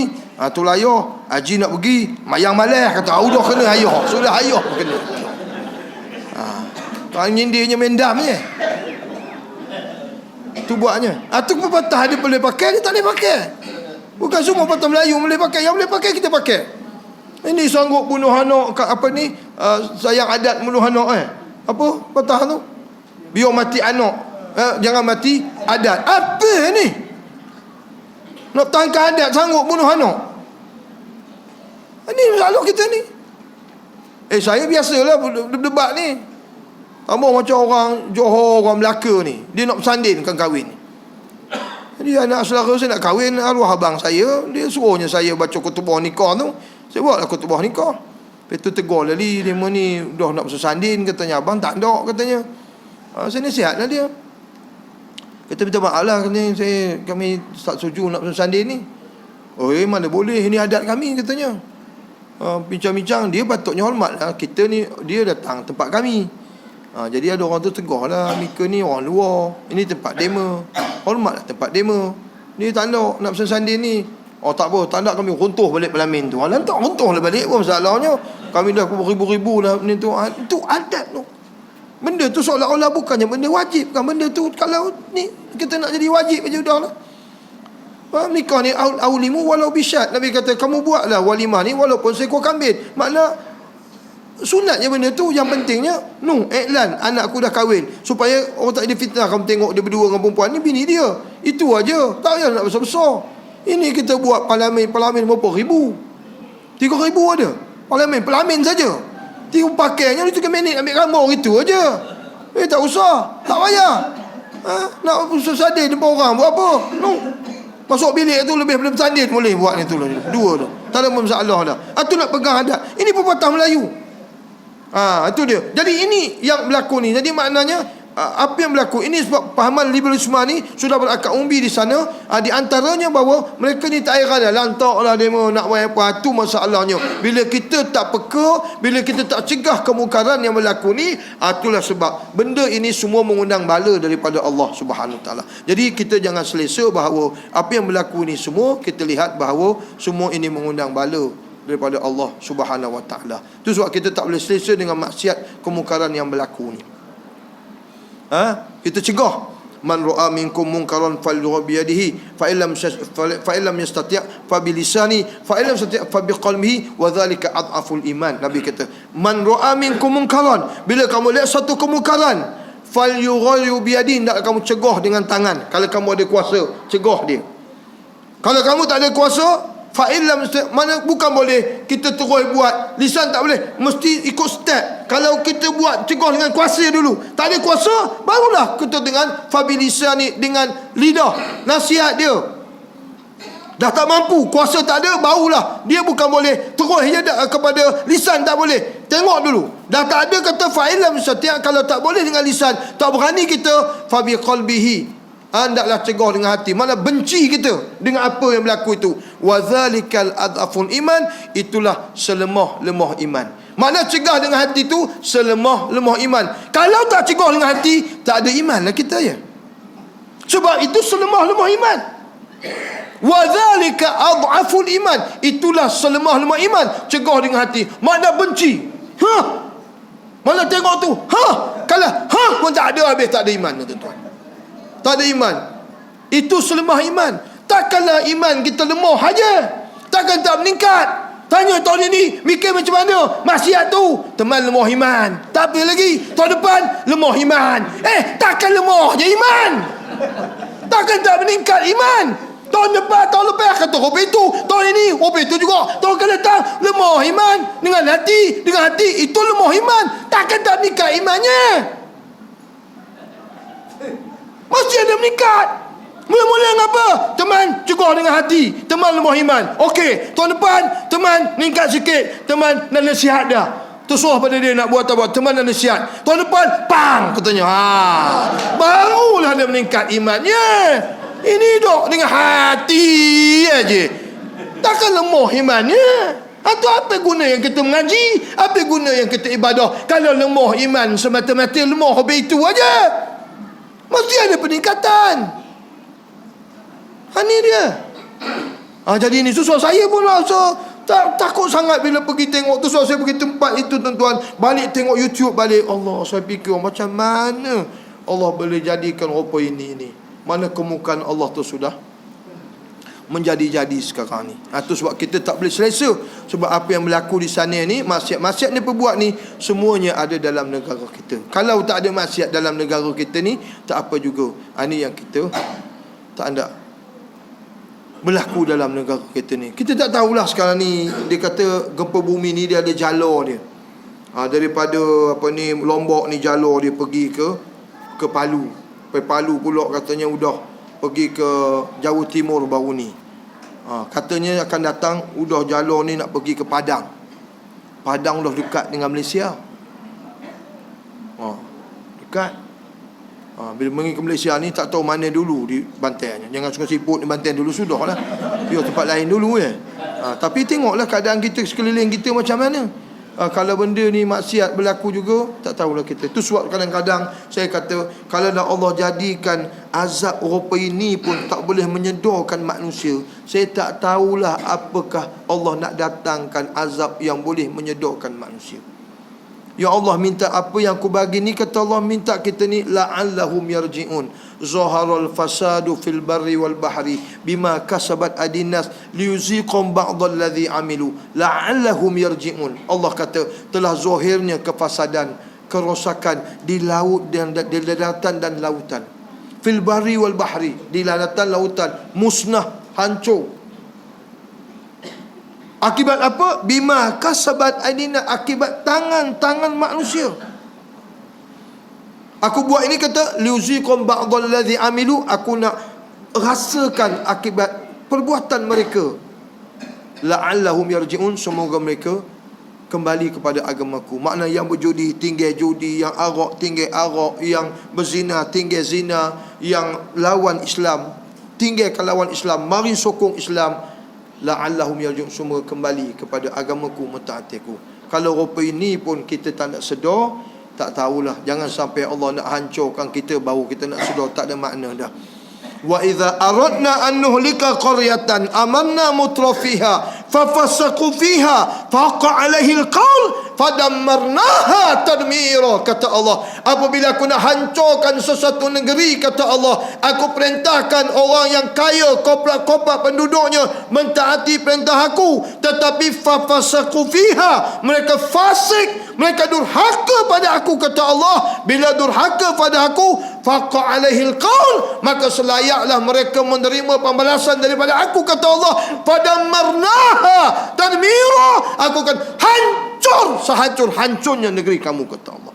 Adakah kita nak nunggu Allah hancurkan kita sehancur-hancurnya baru kita nak sedar? Tak ada makna dah. Ini yang kita kena berhati-hati sangat. Tak boleh selesa sangat, saya kata, kita dalam Malaysia ni. Tak kata itu di Palu, itu di Lombok. Jangan. Sebab kita pun, maksiat pun banyak berlaku. Tak bila-bila lagi bala ni akan datang kepada kita. Itu kita minta lindung kepada Allah Subhanahu Wa Taala. Sayangkan agama kita. Bila kita tak sedar, tak peduli, ini masalah. Ini masalah krisis keyakinan hari ini. Orang tak yakin dengan azab Allah, perintah Allah. Tak yakin dengan agama dia sendiri. Walau tara izil mujrimun nanakisu ru'usim 'inda rabbihim rabbana absarna wa sami'na farji'na na'mal salihan inna muqinun. Ini krisis keyakinan dalam surah Sajadah kita baca pagi Jumaat. Walau tara izil mujrimun nanakisu ru'usim 'inda rabbihim. Apakah kamu tidak melihat ketika orang mujrim, orang yang durhaka kepada Allah Ta'ala, yang lawan agama Allah ni, nanakisu rusim inda rabbihim, di akhirat besok akan menundukkan kepala di hadapan Allah. Menunduk kepala macam kita lah silap ke orang. Maaf ya Yop, maaf nunduk kepala. Begitulah manusia yang derhaka ni menundukkan kepala di hadapan Allah. Seraya berkata, Rabbana absarna, ya Allah, hari ini baru kami tengok, ya Allah, betapa dahsyatnya orang yang kena seksa, betapa dahsyatnya api neraka ni, ya Allah, baru kami tengok. Dulu di dunia ustaz-ustaz khabar juga, tuan-tuan guru khabar juga tentang benda ni, tapi kami buat aja.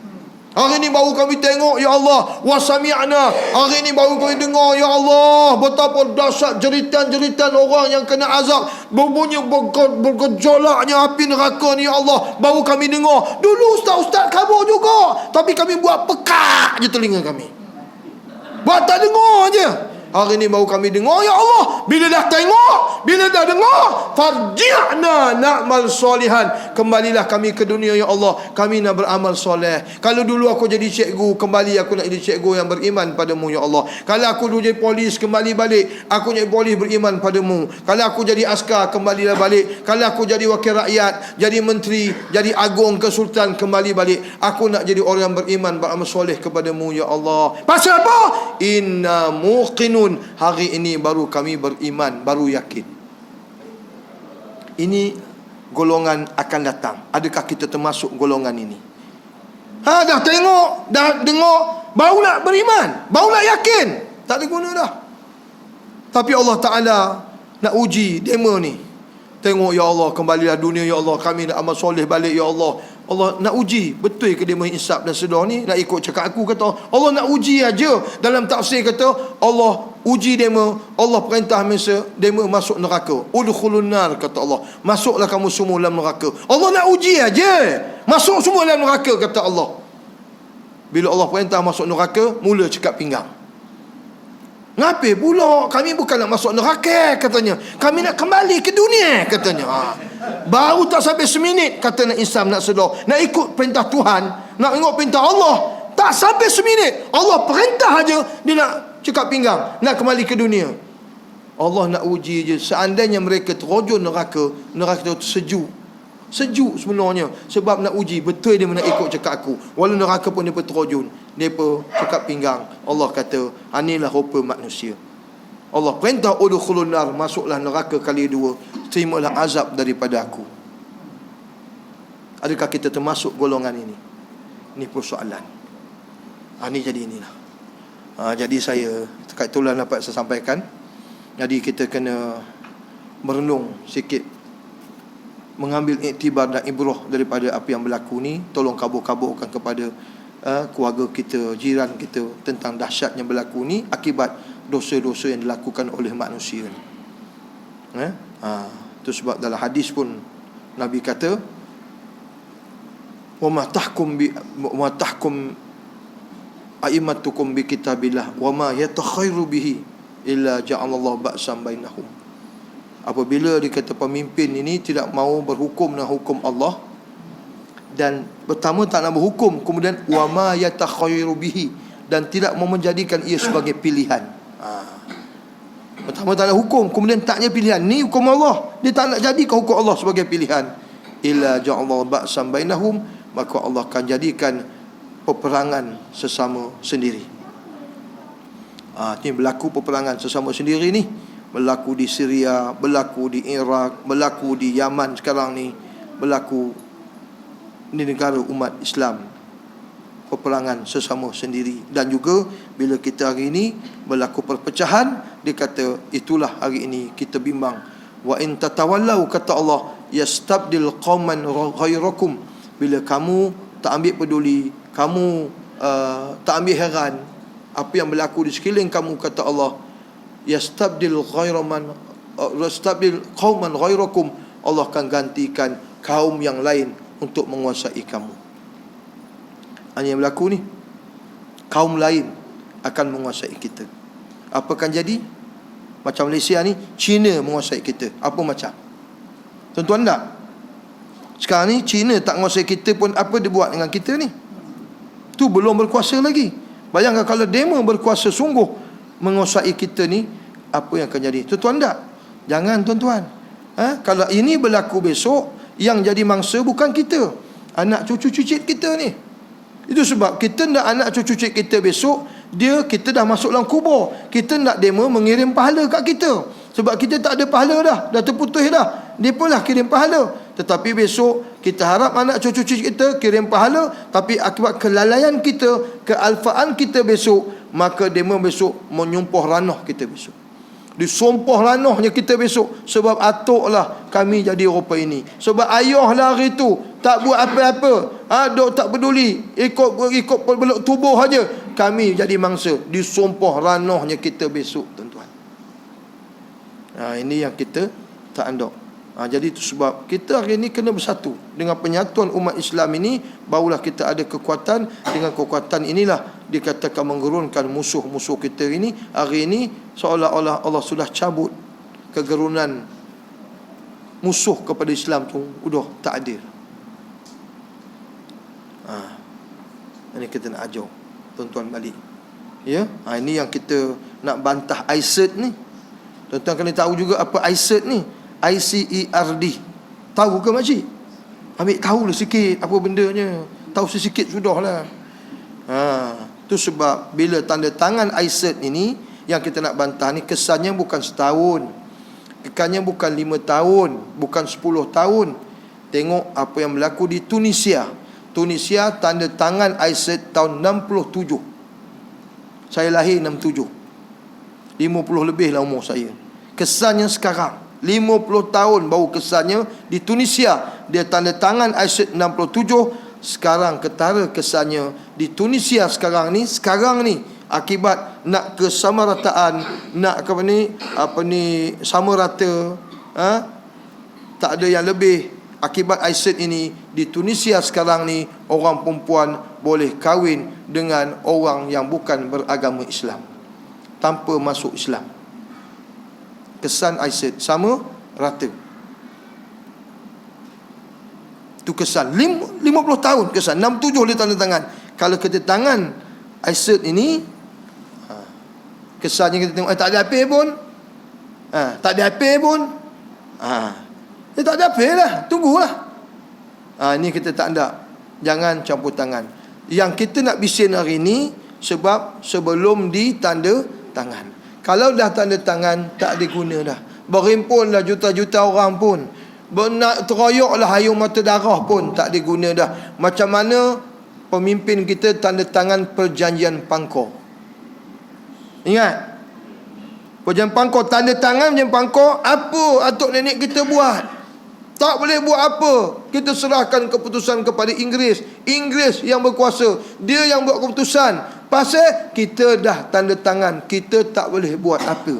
Itu sebab kalau dah tanda tangan, tak boleh buat apa lah dah. Sebelum tanda tangannya kita nak bising. Macam kerajaan kita hari tu, pemimpin kita tanda tangan perjanjian air dengan Singapura.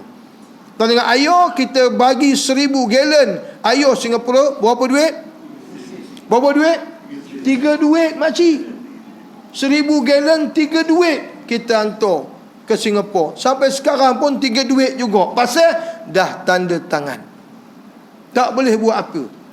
Tu sebelum tanda tangan, kita bimbanglah. Orang pemimpin seorang kata begini, tangguh dulu. Ini kata kena kaji dulu. Yang ni kata tak ada apa-apa. Dah mana-mana betul ini. Itu membimbangkan kita. Jadi ini kesatuan. Jangan cuba. Itu sebab Inggeris boleh lama duduk dalam negara kita. Sebab Inggeris komunis 13 hari je. Jepun 3 tahun. Inggeris lama sebab dia tahu orang Melayu ni jangan usik 3 benda. Orang Melayu agama dia jangan diusik. Orang Melayu bangsa dia jangan usik. Orang Melayu raja jangan usik. Kalau usik salah satu ni, dia akan marah. Tu sebab dia tak usiknya. Tiba-tiba sekarang ni dia mengusik benda ni. Kalau kamu usik benda ni, cubalah. Cubalah. Kalau kamu nak tahu, usik 3 benda ni. Kalau kamu nak tahu, usik 3 benda ni. Orang Melayu sekarang ni tak guna satu lagi kuasa dia, ataupun tak guna lagi satu benda senjata. Orang Melayu dia tak guna sekarang ni. Apa dia? Tak tahu. Senjata orang Melayu hari ni dia tak guna, iaitu amuk. Kalau Melayu mengamuk, kamu siap. Tuan-tuan buka dalam kamus Oxford ke Philip, amuk, Inggeris kata amuk juga. Dia tak tahu nak terjemah apa. Sebab ini orang Melayu je ada amuk ni. Buka kalau tak percaya. Balik kamu buka. Ini senjata Melayu. Melayu kalau mengamuk, kamu siap. Kamu ingat kamu je boleh. Dey! Kata, ayat kami tak boleh kan?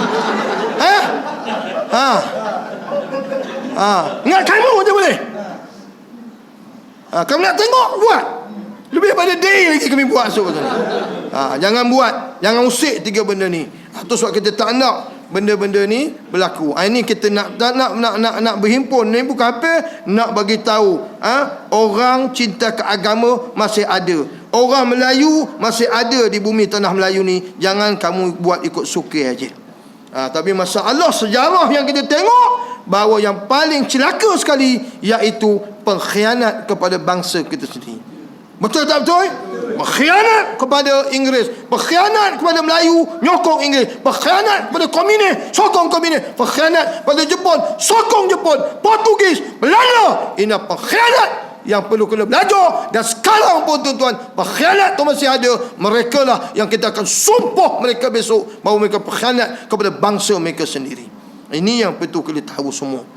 Itu sebab kita nak berhimpun ni bukan apa, bukan sebab politik, bukan sebab apa, kerana demi yang sayang agama, yang sayangkan masa depan bangsa dia dan juga raja dia, yang kita harap menjadi raja pelindung kepada orang-orang Melayu ni. Perlu kita pertahankan, kerana ada juga kuasanya raja ni. Sebab bila dah lumur apa tak buat, raja akan buat pemutih. Nampak? Dulu orang nak apakan Islam kepada politik, itu tak boleh Islam kan. Sudah bersurat-surat, sudah surah kepada majlis raja-raja. Raja-raja kata jangan. Nampak? Senyap. Jadi ada juga kelebihan raja-raja kita ni, itu memberi payung kepada kita. Ini kena ingatlah. Saya cakap ni bukan apa sebelum benda ni besok kita disumpah oleh anak cucu cicit kita. Dulu datuk nenek moyang kita sampai menumpahkan darah, mengorbankan nyawa, mempertahankan agama dan tanah air kita. Hari ini kita tak payahlah tumpah darah, tak payahlah kita ni nak menyambung nyawa, tak payah. Cuma kita turun 8 bulan ni ramai-ramai nak menyatakan bahawa inilah penyatuan orang Melayu Islam untuk agama, untuk bangsa, tanah air dan juga raja-raja kita. Ini saja yang kita dapat. Kalau cara itu pun tak dapat, tak tahulah apa nasib kita besok, masa depan, masa Melayu kita ni. Jadi tak boleh samalah. Dia nak kesamarataan tak boleh lah, sebab kita ada kontrak sosial. Dulu tuan-tuan, China datang negara kita, India datang negara kita, bukan kita yang jemput. Ada yang kita jemput? Tak ada kita jemput. India datang sini, siapa yang jemput? Inggeris yang panggil untuk kerja di estate. Bukan kita Melayu yang panggil. Cina datang ke tanah Melayu, bukan kita yang jemput. Tanya datuk nenek moyang kita. Yang hidup lah, dah mati nak tanya macam mana. Tengok sejarah, bukan kita jemput. Cina datang, yang jemput siapa? Inggeris untuk kerja Lombong. Itu sebab kita bagi warga negara 900,000 lebih, dekat 1 juta kita bagi warga negara. Bukan kita bagi, kerajaan bagi warga negara kepada mereka, tapi dengan syarat kontrak sosial, bahawa kami bagi warga negara kamu mesti mengakui bahawa ni orang Melayu adalah bumi putera, hak istimewa orang Melayu, Islam sebagai agama persekutuan. Itu yang mereka setuju. Itu sebab baru ni dia kata, aku buat kajian, dia kata bahawa sebenarnya kalau saya buat mahkamah boleh, mana orang Cina, India ni tak layak jadi warga negara. Sebab dalam perlembagaan kata, nak jadi warga negara mesti berikrar. Ikrar, saya sanggup melupakan India, melupakan Cina, saya mesti berwalak kepada Malaysia. Terpaksa berikrar, mesti syaratnya mesti pandai bahasa Melayu, syaratnya dulu. Tapi oleh kerana dah 1 juta lebih, takkan nak ikrar. Jenuh kita nak ikrar seorang-seorang katanya. Memudahkan mereka sanda tangan aja, tak ada ikrar. Kalau ikut perlembagaan mesti ikrar. Siapa yang diikrar di perlembagaan? Tak ada. Itu sebab kalau saya bawa, dia kata undang-undang ni, saya boleh challenge. Jadi tuan-tuan kena ingat. Tu saya kata, orang tua kata kat saya, kamu kena ingat, dia kata Azli, dia kata kalau orang Cina dihalau Malaysia, dia boleh balik ke Cina. Kalau orang India kita halau, dia boleh ke India. Kalau kita Melayu dihalau dek demo, nak balik ke mana? Mana? Jawa mungkin boleh balik ke Jawa kan. Kita ni nak balik ke mana? Sayung. Bekor kan? Bekor. Ulu Pioi. Betul juga saya kata. Mana kita nak balik? Tuan-tuan kena ingat. Kena ingat. Allahuakbar, dah terlajak orang, minta maaf tuan-tuan. Jadi sekali itu dapat sampaikan. Kau ada nak pertanyaan ke? Silakan tanya. Ya, sila. Ya. Siapa orang yang nak sign tu? Ya. Siapa orang yang nak sign tu? Rahsia ke kerajaan ke wakil rakyat ke aku ke yang sign tu? Ya. Yang kita nak bantah ni. Yang nak sign benda ni adalah Perdana Menteri lah. Dan benda ini nak tanda tangan mesti dibawa dalam parlimen dulu. Jadi bila dia kata tak nak sign, mesti dibawa dalam parlimen. Tak boleh cakap luar-luar. Sebab benda ni dibincangkan dalam parlimen. Saya pergi dulu hantar memorandum NGO ke parlimen. Jadi ahli Parlimen Pembangkang kata dia payah nak bawa benda ni sebab dia tak jadikan satu agenda di parlimen, dia jadi sisipan aja. Itu yang payah tu dia kata. Jadi maknanya benda ini mesti dibawa dalam parlimen. Jadi kalau di parlimen dibahas besok, kalau diundi siapa majoritinya? Yang mendesak sangat supaya kita iktirafkan tanda tangan ISET ni adalah DAP, orang Cina. Itu masalahnya. Jadi orang Melayu pula ada yang sokong, ada itu yang kenyataannya tak konsisten, yang menyebabkan kita bimbang dengan benda ni. Itu yang kita tak nak sangat, jangan buat kesilapan benda ni. Kesilapan. Jadi memang adalah kita kata bahawa ada kuasa raja. Last sekali. Sekarang ni kuasa raja pun boleh dihapuskan dengan keputusan di mahkamah, di parlimen. Ni Profesor Syamrul Hayu saya dengar pun itu masalahnya. Yang berkuasa sekarang 2/3 parlimen. Walaupun kita rasa ada kuasa raja, tengok imuniti raja-raja pun dihapuskan oleh parlimen. Bila raja ada kuasa membantah besok, dia dah dulu-dulu siapkan kurangkan kuasa raja-raja macam imuniti raja-raja tu di parlimen. Ni dia tusuk kesannya bukan setahun 2 tahun, dia kata kesannya lama. Jadi bila masa yang kita diskriminasi kaum hari ni? Adakah kita diskriminasi India dan Malaysia? Adakah kita diskriminasi China? Tak ada. Jadi kenapa yang kita nak tanda tangan? Tak ada apa dalam Malaysia ni. Cuma itu kontrak sosial. Dia tak boleh kata bahawa keistimewaan orang Melayu. Dia kata dia sebutkan kita diskriminasi kaum. Itu kamu dah tanda tangan dulu nak dapat warga negara. Kamu jangan lupa. Tanda tangan nak warga negara, kamu kena terima Malaysia ni ada Bumi Putera hak istimewa Melayu dia, termasuk Sabah Sarawak. Ini sebab dia anak watan sini. Dia nak bertikir pula UiTM. Ini untuk orang Melayu, marah untuk Melayu. Dia nak bertikirkan. Tak bolehlah, sebab itu kamu tanda tangan dulu kontrak sosial. Ini adalah keistimewaan anak watan. Tak boleh lah. Jadi itu yang kita nak ni. Kalau boleh, tak boleh Perdana Menteri cakap situ. Dia kalau bawa parlimen, parlimen kita bersetuju, tidak akan barulah kita boleh terima. Sekarang ni tak ada lagi cakap-cakap di luar je. Ini kata begitu, kata ni kata begitu, kata tangguh, kata tak sesuai lagi. Mana satunya sebenarnya? Sebab itu yang kita rakyat bimbang. Bimbang dengan apa yang berlaku ni. Itu saja sebenarnya kita takut dengan ISET ni. Tak ada sebab. Kalau di Myanmar, wajiblah dia diskriminasi orang Islam Rohingya. Kalau di Palestin, patutlah ditanda tangan. Sebab dia diskriminasi kepada orang Islam, anak watan di Palestin. Malaysia apa yang kita buat? Apa yang kita diskriminasi pada orang India? Apa kita diskriminasi dengan orang Cina? Pasal keistimewaan itu adalah tanda tangan kontrak sosial. Tak boleh kamu nak ungkit.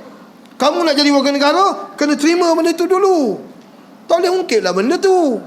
Dah termasuk dalam perlembagaan. Ni yang cuba nak ungkit balik tu. Itu sebenarnya. Wallahualam. Ada soalan lain? Ya je.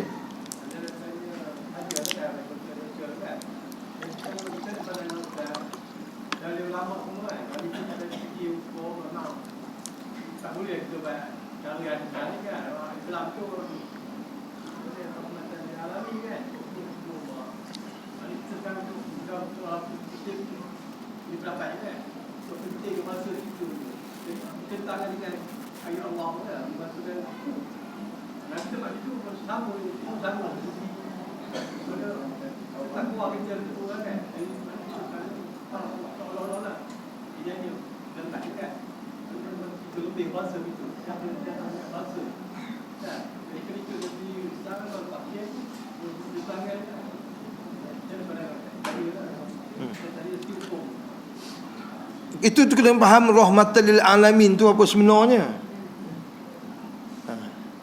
Sekarang ni bukan rahmatan lil alamin, rahmatan lil kafirin namanya. Kita banyak bagi ruang kepada orang kafir hari ni. Dan kita bagi sebab hari ni, mana yang kita kata kita hanya mendahulukan orang Islam aja.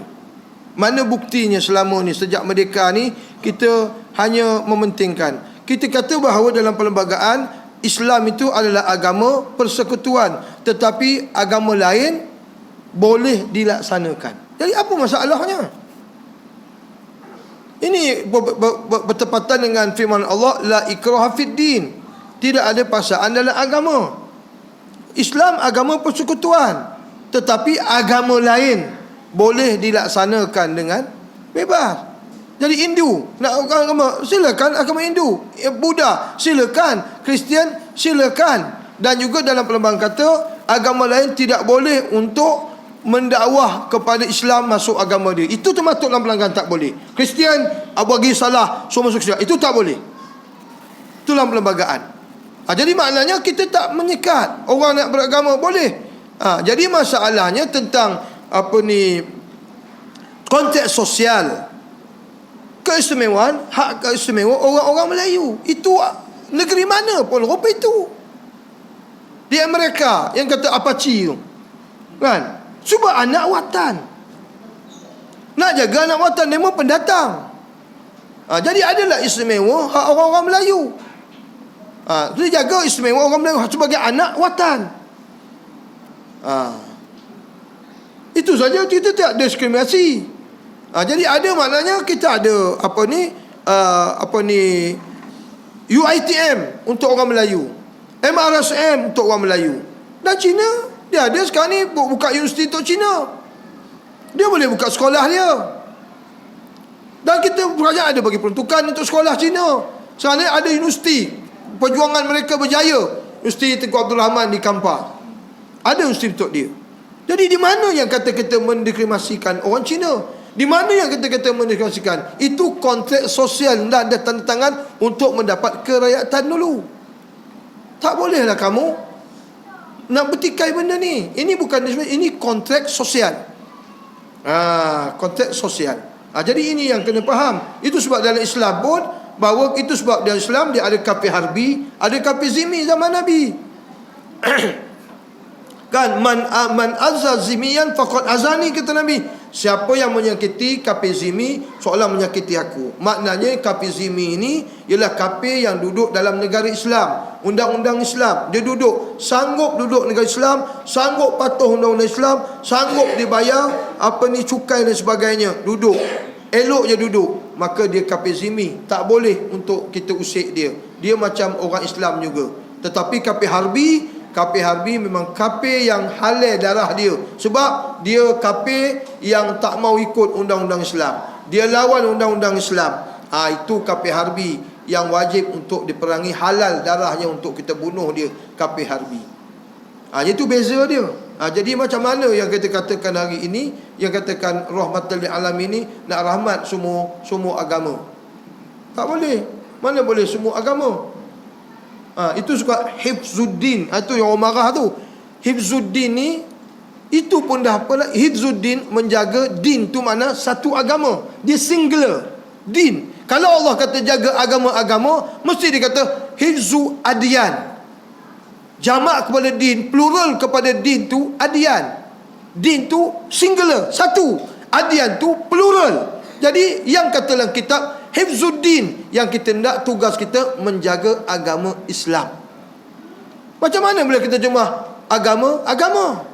Kalau agama-agama mesti hifzu adyan. Disinggung bahasa Arab pun tak betul dah terjemahannya. Inilah kesilapan yang berlaku. Jadi kita kena jangan bertersamuh dengan agama lain. Kalaulah hari ni kita nak jaga agama lain, kenapa Nabi diutuskan? Nabi semua ni liyuzhiru ala dini kulli, untuk menjelaskan, menzohirkan agama Islam daripada agama-agama yang lain. Jadi ini yang kita kena faham. Jangan diselewengkan kenyataan-kenyataan yang boleh mengelirukan orang. Itu maksudnya. Bukan masalah kita tak sama rata tak. Kerana itu kontrak sosial pada anak watan. Tapi dia pun bebas saja. Dan ada peruntukan untuk dia, bukan tak ada langsung. Kan? Untuk menjaga anak watan. Sebab dia anak bumi di sini. Ini yang kita kena faham benda ni. Ya? Baik. Ada lagi? Tak ada dia? Kalau tak ada, sekali itu dapat sampaikan untuk malam ni. Terima kasih banyak-banyak. Dan mudah-mudahan sedikit pengkongsian ini akan dapat kita kongsi bersama, dan juga kita sebar-sebarkanlah supaya kita beringat, dan supaya masing-masing kita kembalilah menjadi hamba kepada Allah Subhanahu Wa Taala, supaya ancaman-ancaman daripada Allah ni tidak sampai kepada kita, insya-Allah. Ya. Jadi sekali itu aku qouli hadza subhanallah li wa lakum wa sa'il muslimin wa muslimat innahu ghafurur rahim. Auzubillahi minasyaitonir rajim. Bismillahirrahmanirrahim. Allahumma salli ala Muhammad wa ala ali Muhammad sallim radhiyallahu tabaraka taala an kulli sabatu rasul alhamdulillahi rabbil alamin alhamdulillahi rabbil alamin wassalatu wassalamu ala asyrafil anbiya mursalin wa ala alihi washabihi ajmain. Allahumma inna nas'aluka an tarzuqana ilman nafi'a. Allahumma afina min kulli bala'in wa 'adzabil akhirah syarrid dunya wa syarril akhirah wa ghfirallahu lana bi rahmatika ya arhamar rahimin. Rabbana atina fid dunya hasanah wa fil akhirati hasanah wa qina adzabannar walhamdulillahi rabbil alamin. Subhanakallahumma bihamdika asyhadu an la ilaha illa anta astaghfiruka wa atubu Bismillahirrahmanirrahim. Al-'asr innal insana lafi khusr illa alladhina amanu wa 'amilus solihat wa tawassaw bil haqq wa tawassaw bis sabr. Shadaqallahul azim. Wa billahi taufiq. Assalamualaikum warahmatullahi wabarakatuh.